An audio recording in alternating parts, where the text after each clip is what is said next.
Walt Whitman was one of America's most influential and innovative poets. He was born into a family in West Hills, New York, on May 31st, 1819.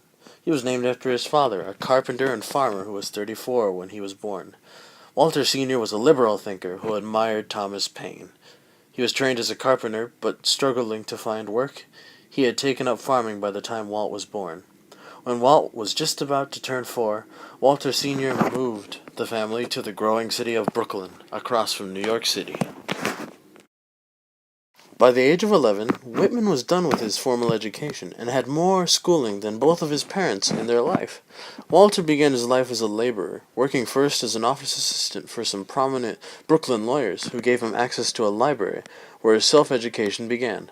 Being quite interested in these books, Whitman absorbed a wide range of education through his visits to museums, his constant reading, and his want to engage everyone he met in conversation and debate. Whitman was different compared to the other authors of his time period due to his extensive knowledge about the world of literature, theater, history, geography, music, and archaeology that he taught all to himself. A march in the ranks hard pressed, and the road unknown, a route through the heavy wood, with muffled steps in the darkness, our army foiled with loss severe, and the sudden remnant retreating, till after midnight glimmer upon us the lights of a dim-lighted building. We come to an open space in the woods, and halt by the dim-lighted building. 'Tis a large church at the crossing roads, now an impromptu hospital. Entering but for a minute I see a light beyond all the pictures and poems ever made. Shadows of deepest, deepest black, just lit by moving candles and lamps, and by one great pitchy torch stationary with wild red flame and clouds of smoke. By these crowds, groups of forms, vaguely I see on the floor, some in the pews laid down. At my feet more distinctly a soldier, a mere lad in danger of bleeding to death. He is shot in the abdomen. I stanch the blood temporarily. The youngster's face is white as a lily. Then before I depart I sweep my eyes o'er the scene, fain to absorb it all. Faces, varieties, postures beyond description, most in obscurity, some of them dead. Surgeons operating, attendants holding lights, the smell of ether, the odor of blood. The crowd, oh, the crowd of the bloody forms. The yard outside also filled. Some on the bare ground, some on the planks or stretchers, some in the death spasm sweating. An occasional scream or cry, the doctors shouted orders or calls, the glisten of the little steel instruments catching the glint of the torches. These I resume as I chant. I see again the forms, I smell the odor. Then hear outside the orders given, fall in, my men, fall in. But first I bend to the dying lad. His eyes open, a half smile he gives me.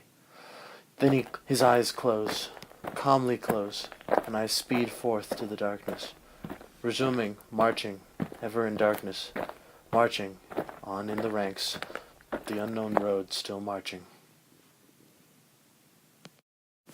Vigils strange I kept on the field one night, when you, my son, and my comrade dropped at my side that day. One look I but gave, which your dear eyes returned with a look I shall never forget. One touch of your hand to mine, O boy, reach it up as you lay on the ground.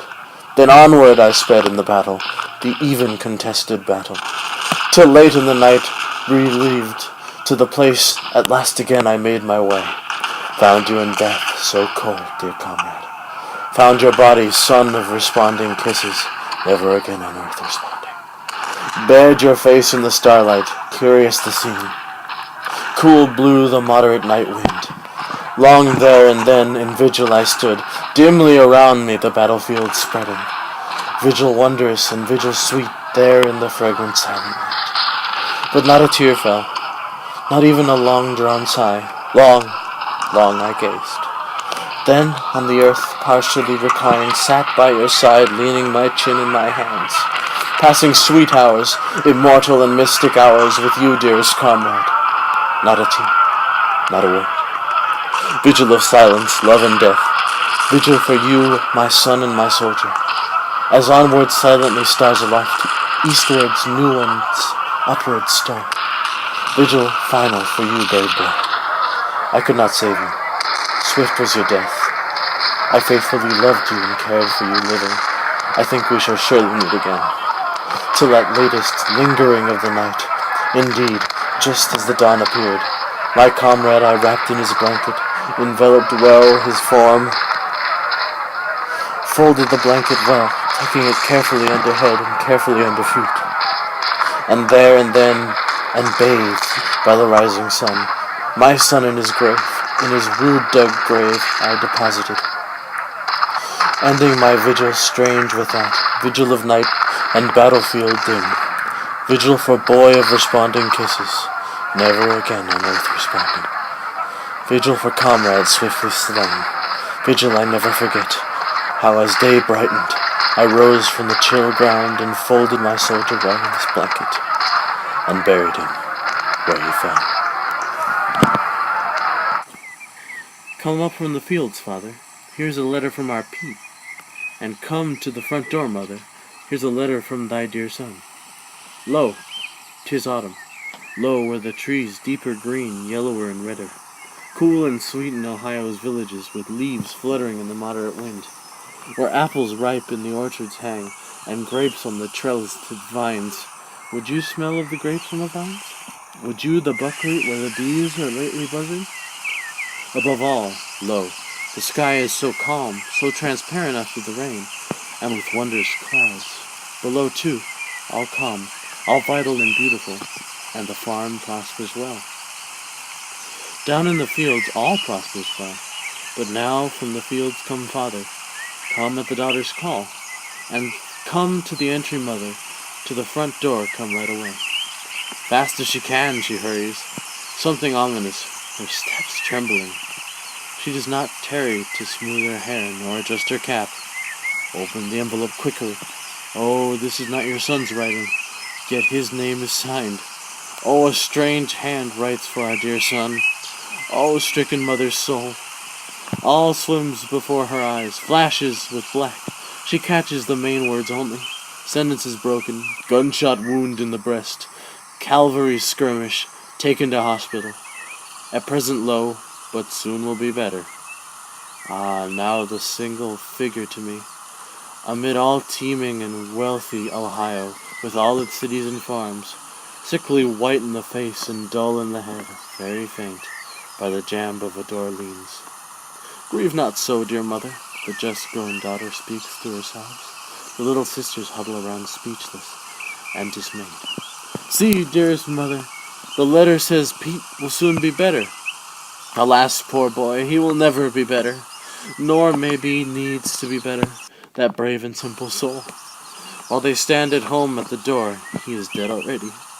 The only son is dead. But the mother needs to be better. She, with thin form, presently dressed in black. By day her meals untouched, then at night fitfully sleeping, often waking, in the midnight waking, weeping, longing with one deep longing. Oh, that she might withdraw unnoticed, silent from life, escape and withdraw, to follow, to seek, to be with her dear dead son.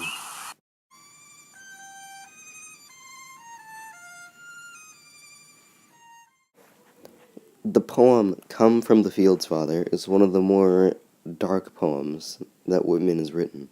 It focuses on a family not knowing if their son will make it home, and then receiving a letter that he is sick. This is slightly reassuring, but then the mother of the family thinks that her son won't make it home. This poem deals with paranoia and sadness very well, considering the fact that many parents had to go through the same thing during the actual Civil War. The poem A March in Hard-Pressed and the Road Unknown is a particularly dark poem that Whitman has made. It shows the horrors that war brings along. The blood, the death, the destruction, the chaos. The family is torn apart as well. A soldier goes to a church and finds lots of dead bodies, whilst dying men along with him. This traumatizes him, considering the fact that this is really one of the first times he's seen mass death on such a toll.